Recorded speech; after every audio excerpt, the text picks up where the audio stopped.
Hello সবাইকে, আজকের এই বিশেষ বিশ্লেষণে আপনাদের স্বাগতম। আচ্ছা, মে দিবস বা আন্তর্জাতিক শ্রমিক দিবস বলতেই আপনাদের মাথায় প্রথমে কি আসে? হয়তো মনে হয় যাক, আজকে অন্তত কাজের ছুটি। কিন্তু জানেন কি, এই আপাত দৃষ্টিতে শান্ত একটা ছুটির দিনের পেছনের ইতিহাসটা কিন্তু বেশ জটিল, আর সত্যি বলতে বেশ রক্তক্ষয়ীও। সেই ঊনবিংশ শতাব্দীতে শ্রমিকদের একটা খুব সাধারণ দাবি থেকে শুরু করে বিশ্বব্যাপী কিভাবে এটি একটা আলোড়ন সৃষ্টিকারী আন্দোলনের রূপ নিয়েছে, তার সত্যি অবাক করার মতো। তো চলুন আর কথা না বাড়িয়ে সরাসরি মূল বিষয়ে ঢোকা যাক আর জেনে নেওয়া যাক এই দিনটির পেছনের ঐতিহাসিক গল্পগুলো। আজকে আমরা যে বিষয়গুলো নিয়ে ধাপে ধাপে কথা বলবো সেগুলো হলো ১. বৈশ্বিক আন্দোলনের শুরু, ২. বৃহত্তর আদর্শিক বিভাজন, ৩. আফ্রিকার ঐতিহ্য ও প্রতিরোধ, ৪. এশিয়ার প্রথা ও উদযাপন এবং সবশেষে ৫. প্রতিবাদ বনাম উৎসব। পর্ব ১. বৈশ্বিক আন্দোলনের শুরু, ৮ ঘণ্টা কর্মদিবসের লড়াই। চলুন একদম শুরুর দিনগুলোতে ফিরে যাওয়া যাক। ৮, হ্যাঁ, স্রেফ একটা সংখ্যা, কিন্তু বিশ্বাস করুন, এই একটা মাত্র সংখ্যার জন্যই একসময় বিশ্বজুড়ে শ্রমিকরা কাঁধে কাঁধ মিলিয়েছিলেন। দাবিটা ছিল খুবই সোজা: প্রতিদিন ৮ ঘণ্টা কাজ, ৮ ঘণ্টা বিনোদন এবং ৮ ঘণ্টা বিশ্রাম।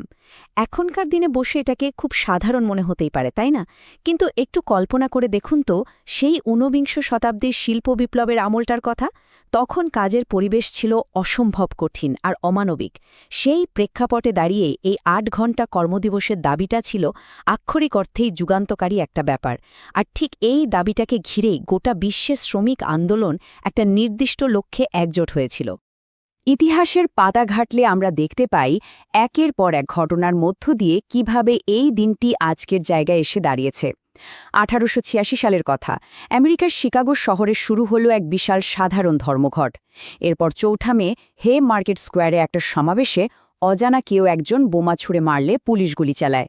এই ভয়াবহ রক্তক্ষয়ী সংঘর্ষটায় ইতিহাসে হে মার্কেট ট্র্যাজেডি নামে পরিচিত, যেখানে বহু মানুষ প্রাণ হারান।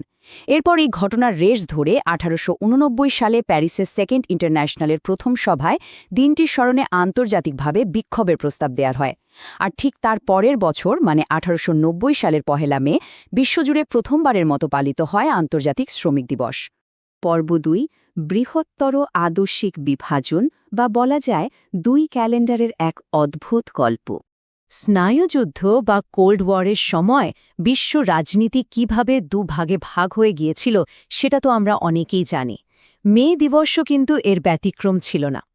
একদিকে সোভিয়েত ইউনিয়ন এবং পূর্ব ব্লকের রাষ্ট্রগুলো ১ মেকে বিপুল উৎসাহের সাথে গ্রহণ করেছিল।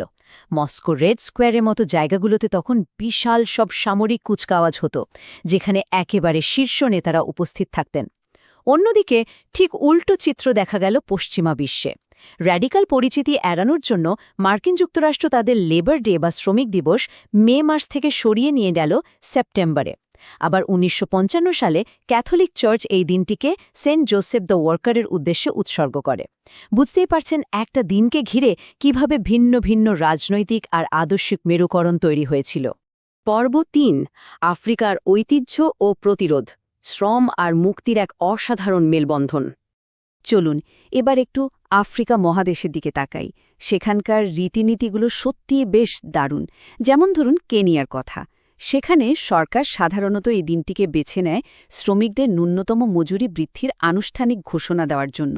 মানে দিনটার সাথে সাধারণ মানুষের পকেটের অবস্থা সরাসরি জড়িত। আবার ঘানাতে দেখা যায় শ্রমিকরা তাদের নিজ নিজ কোম্পানির ব্যানার আর নির্দিষ্ট টি-শার্ট পরে বিশাল সব কুচকাওয়াজে অংশ নিচ্ছেন। এটা শুধু নিছক একটা উদযাপন নয়, বরং শ্রমিকদের পেশাগত পরিচয় আর ঐক্যকে সবার সামনে তুলে ধরার একটা দারুণ মাধ্যম। তবে আফ্রিকার কথা বলতে গেলে ১৯৮৬ সালের দক্ষিণ আফ্রিকার সেই ঐতিহাসিক দিনটির কথা বলতেই হয়। হে মার্কেট ট্র্যাজেডির ঠিক ১০০ বছর পূর্তির দিন এটা।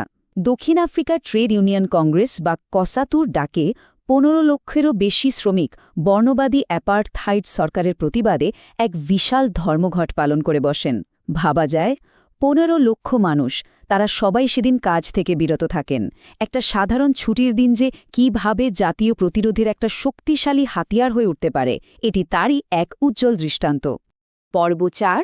এশিয়ার প্রথা ও উদযাপন। এখানে মিলেমিশে আছে রাজনীতি, ভাষা আর কিছুটা অবসর। 1923 সালে দ্য হিন্দু পত্রিকায় ছাপা হওয়া একটা দারুণ ঐতিহাসিক উদ্ধৃতি শোনায় আপনাদের।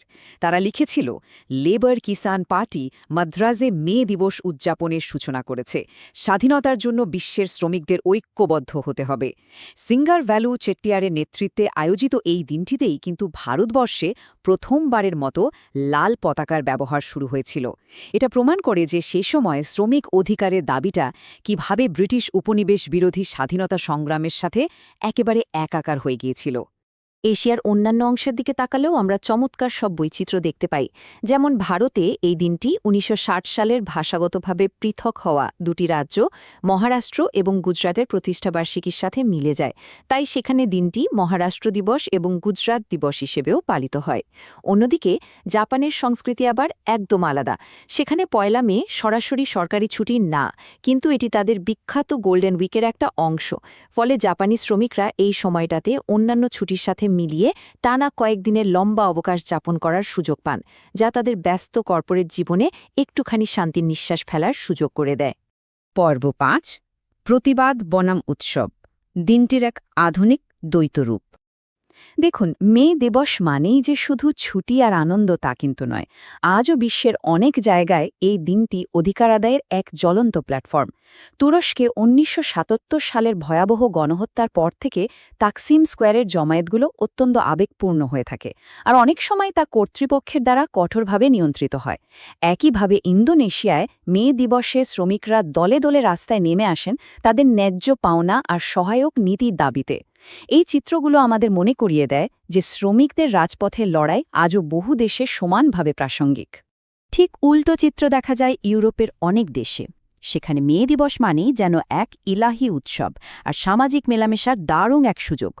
ক্রোয়েশিয়াতে এদিন ঐতিহ্যবাহী ওয়ার্কার্স বিন স্যুপ বা শিমের স্যুপ বিতরণ করা হয়। হাঙ্গেরিতে বিশাল সব মে পোল স্থাপন করা হয়, সাথে থাকে খোলা মাঠে চমৎকার মেলার আয়োজন। আবার উত্তর মেসেডোনিয়াতে দিনটি উদযাপিত হয় বন্ধুবান্ধব আর পরিবারের সাথে বারবিকিউ এবং পিকনিকের আনন্দে। একই দিন, অথচ উদযাপনের ধরন কত আলাদা, তাই না?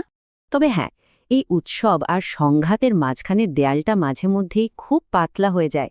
1947 সালে ইতালির সিসিলিতে ঘটা পোর্টেলা দেল্লা জিনেস্ট্রা ট্র্যাজেডিটাই এর সবচেয়ে বড় প্রমাণ।